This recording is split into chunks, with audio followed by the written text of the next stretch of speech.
अपनी को जो है वो प्रभु के हाथों में समर्पित कर चुके हैं और जीवन में संसारिक रीति से जो अकेलापन आया उसको प्रभु ने भरा है और प्रभु का स्थान उनके जीवन में इतना अधिक महत्व है, हम सब पीछे हैं उनसे। मैं अपने आप को रमेश भाई से बहुत छोटा समझता हूँ इस विषय में, और उनके जीवन में कठिन समय आया और प्रभु को वो कैसे महिमा दे पाते हैं। और जैसा कि प्रकाशित वाक्य में लिखा है उसके 12वें अध्याय और उसकी 11वीं आयत में कि वे यीशु के लहू और अपनी गवाही के वचन के कारण शैतान पे जयवंत हुए। यीशु का लहू और अपनी गवाही के वचन। रमेश भाई को थोड़ा हम समय दें, उनकी गवाही मुझे लगता है भारत में जहां भी जाएगी वो बहुत सारी आत्माओं को जीत करके लेकर के आएगी। हम उन्हें आपके हाथों में समर्पित करते हैं और समय जो है रमेश भाई को देते हैं। धन्यवाद देते हैं परमेश्वर का जिसने सबको बनाया। मैं अपनी गवाही देना चाहता हूँ और जिससे कि प्रेरणा मिले हमें अपने लोगों के मध्य, वो दिल से उजागर हो, लोगों के सामने डरे नहीं, शर्माए नहीं, घबराए नहीं और खुले मन से अपनी बात को कहकर, बताकर, जताकर, सुनाकर, जिससे कि जो सत्यता है, जो हकीकत है, हम इस संसार में रहते सब तरह के उतार चढ़ाव आते जाते रहे हैं। ये रतलाम में बसने और रहने का भी मेरा ही माध्यम से यहाँ पर रतलाम में आए, क्योंकि मैं बीमार था, 1 साल का था जब गांव में, मुल्तान गांव पास का ही है, और वहाँ से यहाँ इलाज करा के वापस शहर से वापस गांव की ओर जा रहे थे और पैसा तो सारा खर्च हो गया था मेरे इलाज में। पूरे रात भर डॉक्टर ने संभाला और मैं वापस यह सैलाना बस स्टैंड अपने चौराहे से ही वापस रिटर्न हो रहे थे मुल्तान। दूर के रिश्तेदार यहाँ मिशन में पापा के पहचान के कोई थे, काम कर रहे थे यहाँ पे, तो उन्होंने चौराहे पे मुलाकात हुई, वो घर पे लिया है, बोले घर चलें, घर चाय पानी करके फिर चले जाना। बातों में यहाँ पे बात हुई कि काम करने वाला चाहिए, माली का काम पापा को अच्छे तरह से आता था। वहाँ मुल्तान में जैसे अपने यहाँ राजवाड़ा है, मेलवाड़ा, वैसा वहाँ भी है, तो वहाँ पे वो काम करते थे सारा बगीचे का, तो सारा जानते ही थे। तो उनको यहाँ मुलाकात कराई, जो भी यहाँ पे अधिकारी थे, शायद अंग्रेज थे उस समय, और उसी टाइम उनको छोटा सा तेज समझ लो, सब चीज़ पूछा था, बताया, उन्होंने भी बताया कि मैं वहाँ काम करता हूँ। और उसी टाइम उन्होंने घर की चाबी दे दी, बोले ये घर है, ये नौकरी है, यहीं रहो। और यहाँ गांव जाने के बजाय यहीं की यहीं बस गए। वो सामान वगैरह सब बाद में आया और मैं ही यहाँ पे रतलाम में अपने परिवार से माता पिता के साथ में था। बाकी सारे भाई बहन यहीं पैदा हुए और हम पहली मम्मी से 3 भाई और 1 बहन, और सेकंड मम्मी से 2 भाई और 1 फिर यहाँ पे, तो टोटल हम 7 भाई बहन हुए। पर सबका संख्या मैं जोड़ता रहा और देखा कि ये डबल हो गई, 14, 15, 17 जने हम लोग मसीह में आ गए, ग्रहण करने के द्वारा, बपतिस्मा लेने के द्वारा, प्रभु भोज लेने के द्वारा, समाज से जुड़ने के द्वारा। नहीं तो आज भी हम गांव में वही काम जो गांव ग्रामीण लोग करते वो करते होते। पर ये परमेश्वर की योजना थी। वहाँ से फिर आगे बढ़ते बढ़ते मैं छोटा सा था, 1 साल 1.5 साल का ही हुआ, उसी पीरियड के लगभग वो सिमोन पादरी साहब के साथ कैंप में जाना, पुनिया सर के साथ जगह जगह फिल्म दिखाने जाना, प्रचार के काम में परमेश्वर उस समय से हाथ पकड़े हुए मेरे को ऐसा लगता है। क्योंकि मैं इतना छोटा था जब से ही एक जरा सी पोटली लेके वो सबके तो टेंट में रहता था, फिर मेरे को वो अपने पास रखते थे, प्यार करते थे। तो सिमोन पादरी साहब जहाँ पे राशन का छोटा सा तंबू था, वहाँ पे मैं अपनी पोटली लेके रहकर कैंप अटेंड करना, संडे स्कूल जाना, चर्च जाना, और यहाँ पे मसीह स्कूल अटेंड करने में यहाँ पे भी क्लासेस लगती थी बाइबल की, तो ये सब चीज़ें परमेश्वर ने आशीष के रूप में मुझे प्रदान किया, मेरे परिवार को प्रदान किया। इतने सारे लोगों को शायद बचाया ही है, क्योंकि नहीं तो वही मूर्ति पूजक रहते या पाप में रहते।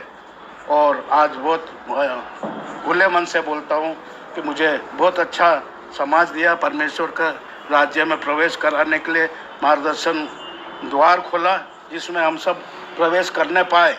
आगे जाके जो स्थान मिलेगा वो परमेश्वर का अनुग्रह है, लेकिन उसके बाद यहाँ पे समाज में और हर स्थानों में काम करने का भी मौका मिलता गया। मैंने सबसे पहले परमेश्वर का स्थान दिया कि आप पहले, फिर मैं पीछे हूँ, और जो भी मेरे से बन पड़ेगा वो मैं करूँगा। तो वैसे ही करते करते या अपने पुनिया सर के साथ 25-30 साल हो चुके थे, उनके साथ काम करते करते मैं सोचता रहता था कितना लंबा समय निकला। और डॉक्टर साहब के साथ भी सन 2000 से अभी तक, शुरू से अभी तक ही भी, ये भी 22-21 साल ये होना है। वो जितने भी जगह काम में लिया, बहुत आनंद आया, बहुत आशीष मिली, बहुत खुशी मिली। तो फिर मेरी शादी हुई थी, तो क्या मालूम परमेश्वर की योजना, क्योंकि पैसा नहीं था, तो मैंने 6 महीने का समय मांगा कि भाई 6 महीने बाद शादी, पैसा जोड़ के फिर कर पाऊँगा। फिर क्या मालूम शादी टल जाएगी या ऐसा कुछ मन में आता रहता था, लेकिन मैं परमेश्वर के हाथ में छोड़कर वो व्यवस्था करी और शादी की। सब काम अधिकतर मेरा मई महीने में ही हुआ है। मेरा जन्मदिन मई में है, बालक का जन्मदिन मई में है, शादी मई में है। बहुत सारे मैं सोचता रहता था ये मई महीना कितना, तो उस समय ही आता है सारी चीज़ें। तो पत्नी बच्चे सब आशीषमय परमेश्वर के अनुग्रह से पाया। और बालक जब 1 साल का ही था, जब से मैं संडे स्कूल, चर्च सब जगह ले जा के मैं दूसरों को बोलता नहीं था, अपने ऊपर पहले लागू करना चाहता हूँ। क्योंकि लोग बोलते भी और सही भी है कि चर्च जाओ, बच्चों को चर्च ले जाओ। अगर मैं खुद नहीं चर्च जाऊँ या मैं खुद अपने बच्चे को चर्च नहीं ले जाऊँ या पत्नी को, परिवार को नहीं ले जाऊँ, तो फिर मैं दूसरों का बोलने का हकदार नहीं रखता। इसलिए मैं पहले अपने ऊपर लागू करके उसको फिर मैंने सोचा, जब उसकी डेथ हुई तो इतना लंबा पीरियड परमेश्वर ने उसका हाथ पकड़ के चलाया, साथ में समाज से जोड़े रखा, आज्ञाकारी बना रहा, परमेश्वर के भय में रहा वो भी। और सारे कार्य जहाँ भी जो भी काम बोलता था करता था। बच्चा उससे छोटा वाला, वो भी मई में ही डेथ हुई उसकी भी। मैंने वो जो मेरे साथ साले जी ने 3 फोटो को मर्ज करके एक फ़ोटो बनाई है। छोटा बच्चा इधर बड़ा है, बीच में उसकी मम्मी, और तीनों का मई महीने का ही है। 97 में छोटा वाले की डेथ हुई, वो इंजेक्शन रिएक्शन होने के कारण हो गया था, और हमने उस समय ऑपरेशन करा दिया था मिसेज का। तो ये 2 बच्चे परमेश्वर ने आशीष स्वरूप दिए, ये सोचकर ऑपरेशन किया था। और परमेश्वर के कामों में दोनों जवानों को साथ में लेके करूँगा, आगे बढ़ूँगा, ये सोचा था। पर 2 में से एक उस समय छीना गया, वो सेवा नहीं दे पाया। पर दूसरे वाले से मैं संतुष्ट रहा अभी तक के, उसने मेरे साथ दिया हर समय। और वहाँ हम जब तीनों जन गए तो वहाँ हम तड़प रहे थे, एक तरह से तड़प ही रहे थे, क्योंकि वो 2-2.5 घंटे बाहर पड़े रहे। कोई क्या होगा, होगा कि नहीं होगा, या यहीं रह जाएंगे, स्थिति ऐसी बनी थी। तो जैसे इलाज कराने का अंदर वाले अंदर कोशिश कर रहे, जो अपने पहचान के इलाज हो जाए, बच जाए जैसे तैसे। अब वहाँ पर जैसे तैसे हम लोगों को, मेरी ज़्यादा तबीयत ज़्यादा ख़राब थी तीनों में, तो मिसेज से भी बैठा नहीं जा रहा था, कुर्सी पे उसको लेटा दिया गया। तो अब हमने वहाँ पर धीरे धीरे कॉलेज में हमको दोनों को ले लिया। विश्वास अकेला था, वो रात का 12-1-1:30 बज रही, और उसको ऐसे टाइम पे अचानक बोल दिया कि आप इसको भेज दो। अब हमको तो अंदर लेगा, अब इसको भेजे किसके साथ? वो तो ये अपने परमेश्वर ने व्यवस्था किया, समझो। अमित और के परिवार के अपने लोग वहाँ जो काम करते हैं, उन्होंने व्यवस्था, अमित ने अपनी गाड़ी दे दी, तो रात में ही वो चला के अपने आप से आ गया अकेला। और वो 3 दिन यहाँ अकेला रहा, तो वहाँ पे भी मैं पड़ा सोचता रहा, क्योंकि वो चीज़ें कि यहाँ पे वो उसका सब कुछ हो रहा होगा या कर रहे होंगे लोग, विश्वास में रहा मैं। मतलब मैं तो कुछ कर नहीं पाता सकता था, पैसा नहीं था, पैसे रखने नहीं दिया उन्होंने, खाली हाथ रहे, यहाँ पे इलाज करेंगे सब कुछ नहीं करके, मिसेज का और हमको तीनों को। फिर अलग अलग वार्ड में रखा और परमेश्वर के अनुग्रह से उनसे दोबारा मुलाकात करवाने भेजा उनको कि भाई आप इनको मना करो, इनको डांटो, इनको समझाओ कि इलाज बरोबर लोगे तो स्वस्थ हो जाओगे, घर जाओगे। आप यकीन नहीं करोगे, आंसू बहते बहते मैंने हाथ जोड़ के दूँ कि आप दवाई लो, इलाज कराओ, जिंदा घर जाना है। तो मैं भी उसी दिन से तो कर रहा हूँ, यहाँ घर पे 3 दिन इलाज करवाया तो भी रोटी पानी मैंने नहीं छोड़ा, वहाँ भी एक भी दिन नहीं छोड़ा। इस बार इन्होंने धीरे धीरे छोड़ दिया, कुछ तो इनकी लापरवाही रही, कुछ इनका शरीर अंदर से ले नहीं पा रहा था, क्या मालूम कुछ प्रॉब्लम है, तो फिर वो ज़्यादा इफेक्ट होने के कारण उनके परमेश्वर ने उनके पास बुला लिया। जब दोनों की ऐसी खबर मेरे को आखिरी दूसरी भी मिल चुकी, जब वही शब्द मुझे बार बार याद आए अय्यूब के, परमेश्वर ने लिया, परमेश्वर ने दिया, परमेश्वर का नाम धन्य हो, ये करके परमेश्वर का धन्यवाद दिया कि भाई कोई बात नहीं, आपने इतना ही साथ हमारा दिया था, साथ में रहने का, हो सकता है यहाँ से ज़्यादा वहाँ पे आपके पास सुरक्षित रहे। और अकेला 2 दिन बाद मेरी डिस्चार्ज हुआ, मैं 14 तारीख, और वो 11-12 का ये केस हुए थे। और मैं विशेषकर इस कंपाउंड में बच्चों के लिए, बुजुर्गों के लिए, पत्नियों के लिए, माताओं के लिए, परिवार के लिए खूब अंदर से रोता रहा शुरू से, क्या मालूम क्यों, क्योंकि जैसे भी कोई तकलीफ या दर्द या झगड़ा या बीमारी या कष्ट आता तो मेरा मन रोता, क्या करूं, कैसे इनको, या कोई नशे में बिगड़ रहा है या बिगड़ चुका है, उसको कैसे बचा लूं, कैसे उसको समझा लूं, कैसे उसको परमेश्वर में ले आऊं।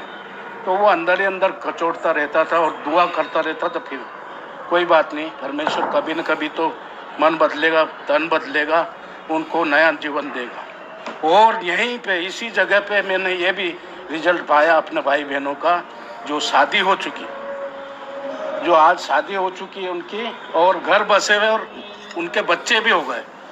ये मेरे को बहुत बड़ी खुशी की बात रखी।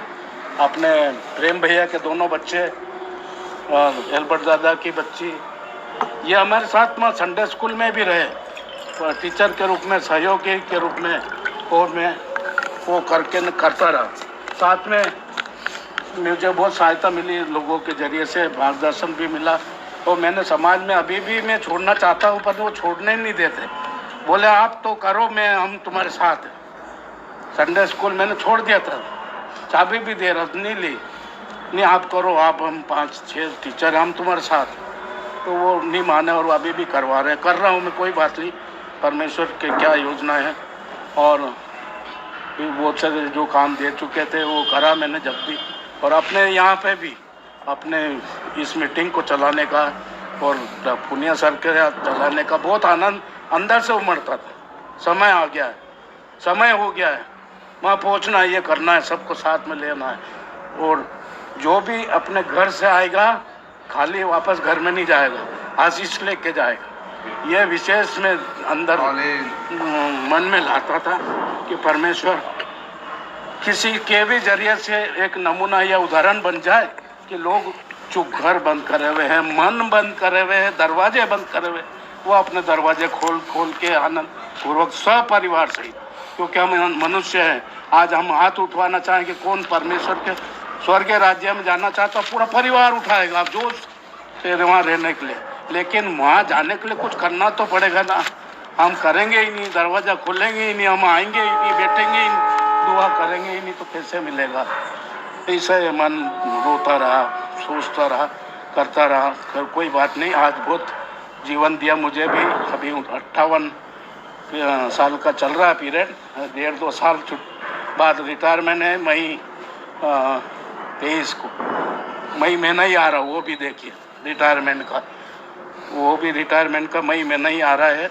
और लोग बोलते हैं कि आप कैसे क्या करोगे, एक हिंदू परिवार से है, वो बार जिस चीज से डेथ हुई है, और मैं ऑफिस में गया जब से वो पीछे लगा हुआ है, क्योंकि उनमें दूसरी तीसरी चौथी शादी कर लेते हैं लोग, अपने इसमें भी करते, ऐसी बात नहीं है, पर वो मेरे पीछे लगा, नहीं मैं तो, मेरी भी पत्नी की डेथ हो गई है, तो मेरी के साथ साथ आपके भी करवाऊंगा, ऐसा बोलता रहता। मैं टाल देता उसको हंसी में, तो ऐसा कई बातें सामने आ रही है। आगे योजना जो भी परमेश्वर करे, मैं आगे बढ़ना चाहता हूँ, प्रभु में सेवा करना चाहता हूँ और उदाहरण बनना चाहता हूँ, सबसे बड़ी बात। कारण क्योंकि जब तक नमूना बनेंगे नहीं, क्योंकि यीशु मसीह ने स्वयं नमूना बने, जिए उन्होंने और जी कर बताया कि संसार में कैसे मनुष्य जीवन जिया जा सकता है। और ज़्यादा बड़ी बात नहीं कह के विशेष विनती प्रार्थना करता हूँ कि आपको कभी भी कुछ बात की आवश्यकता है या कुछ भी मेरी ज़रूरत पड़े तो मुझे याद कीजिए। मैं प्रार्थना में, सहयोग में जो भी मेरे से बनने पड़े वो करूँगा।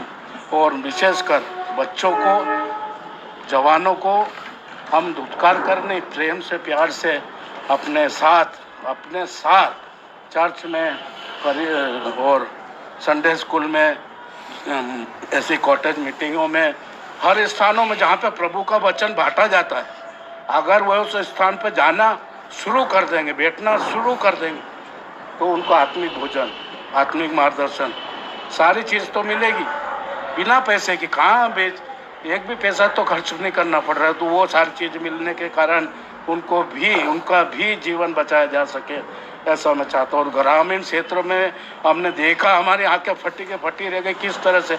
हम तो कुछ भी नहीं है, इतने नाचते गाते बजाते वो लोग प्रभु की आराधना घंटों घंटों करते रहते, तो कोई जगह तो रात भर करते रहते। तो वो कितना प्रेम, उनको कितना आनंद प्राप्त होता है। इस स्थान पे परमेश्वर ने बहुत आशीष दिए। मैं चाहता हूँ कि आप सब भी इस स्थान को अपनी प्रार्थनाओं में रखें। कभी न कभी तो हम आगे बढ़ेंगे, एक कंधे से कंधा मिला के बढ़ रहे हैं, लेकिन कहीं न कहीं रुकावटें आ रही है। लेकिन हम प्रार्थना में रखते जाएंगे तो जरूर से इसको विजय के रूप में प्राप्त करेंगे, इस स्थान को, और अच्छे से अच्छे परमेश्वर के कार्यों को कर सकेंगे। डॉक्टर साहब ने भी देखिए कितना समय लगा दिया इस काम में, बहुत सारी जगह प्रचार करके। बहुत सारे लोग वो बोलते हैं उनके टीम के लिए, इस छोटे से ग्रुप के लिए, गलत नहीं, लेकिन सही बात ज़्यादा सुनने में आती, क्योंकि स्वार्थ नहीं, क्योंकि हम एकजुट होकर परमेश्वर के लिए अपने आप को, अपने समय को, अपने तन मन धन को समर्पित करके इस सेवा में आगे बढ़ना चाहते हैं। इसलिए जिसके के द्वारा आत्मा बचे, परिवार बचे, और यही उद्देश्य, लक्ष्य लेकर आगे बढ़े। तो उनका सहयोग देने के लिए ही हम खाली लोगों को दिखाने के लिए जुड़े नहीं, लेकिन हम आत्मा जीतने के लिए जुड़ के इस कार्य में अपना सहयोग प्रदान करें, जिससे कि द्वारा परमेश्वर की महिमा हो। इस छोटे से स्थान में हमने आज से शुरुआत किया है, आगे भी हम प्रत्येक गुरुवार करेंगे। और अपने और भी भाई बहन जो आसपास रहते हैं, अपने ही भाई बहन हैं, सारे परिवार अपने ही भाई बहन हैं। जब हम अपना परिवार समझते हैं तो हमारा लक्ष्य, हमारा उद्देश्य है या हमारा कर्तव्य है कि हम उनको समझा, हमें बोले। कोई बात नहीं, एक बार नहीं सुने, 2 बार 4 बार, जब भी कभी न कभी तो आएंगे। परमेश्वर के लिए हम करें तो सही, करने से ही होगा, नहीं करेंगे तो कोई बात नहीं करेंगे तो दूसरे कर बैठेंगे जो नॉन क्रिश्चन हुआ। देखिए वो बुला एक बार वो बातचीत करते और इकट्ठा हो जाते समय पर, फिर एंड तक गाना बजाना और आराधना करते रहते। तो अब आगे के समय को परमेश्वर के अनुग्रह से डॉक्टर साहब के हाथ में सौंपता, उससे पहले छोटे सा प्रार्थना करना चाहता हूँ धन्यवाद की, क्योंकि परमेश्वर ने मुझे बचाया, क्योंकि मैं भी मौत के मुंह से बच के आ रहा हूँ। एक मैंने डायरी बनाई थी जिसमें बहुत सारे ऐसे बयान लिखे हैं मैंने, जो मौत के मुंह से बचाया है मुझे। वो लिखित में वो डायरी कहीं रखी भी रह गई है घर में, कोई बात नहीं, प्रार्थना करें।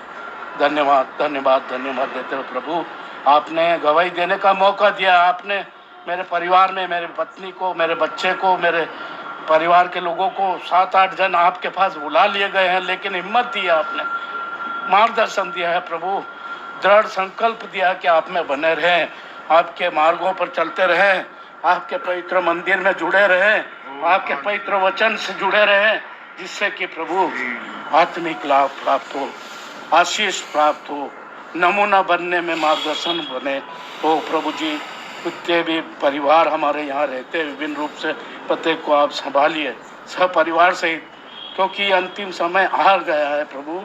आपके पवित्र वचन के बहुत सारी घटनाएं पूरी हो चुकी है, कभी भी आ सकते हैं। ऐसा मौका दीजिए।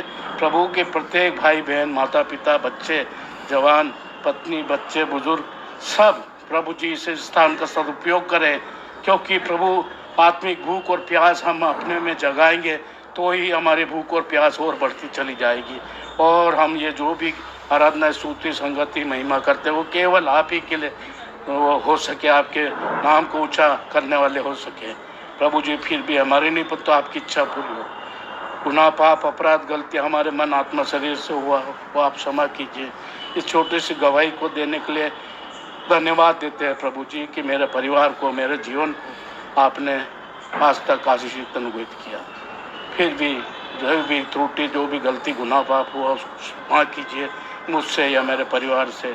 वो यीशु के नाम से, यीशु के लहू से, क्रूस की सामर्थ से, पवित्र आत्मा की सामर्थ से सारे पाप, अपराधों को क्षमा कीजिए, ताकि आपके चरणों में प्रत्येक की निवेदन और हम सब की प्रार्थना निवेदन ग्रहण योग्य हो सके और हम विश्वास और आशा में आगे और आगे बढ़ते चले जाएं। आने वाले समय में जो योजना उद्देश्य है प्रभु प्रचार प्रसार के लिए जाने का, वहाँ पर हम संगति आराधना करना चाहते हैं। अभी से उस कार्यक्रम को आपके हाथों में सौंपते हैं। फिर भी हमारे निपुण आपकी इच्छा पूरी हो। प्रार्थना को प्रभु यीशु मसीह के नाम में। I am the Lord. There is no other God. I have prepared you, even though you do not know me, so all the world from east to west will know there is no other God. I am the Lord, and there is no other.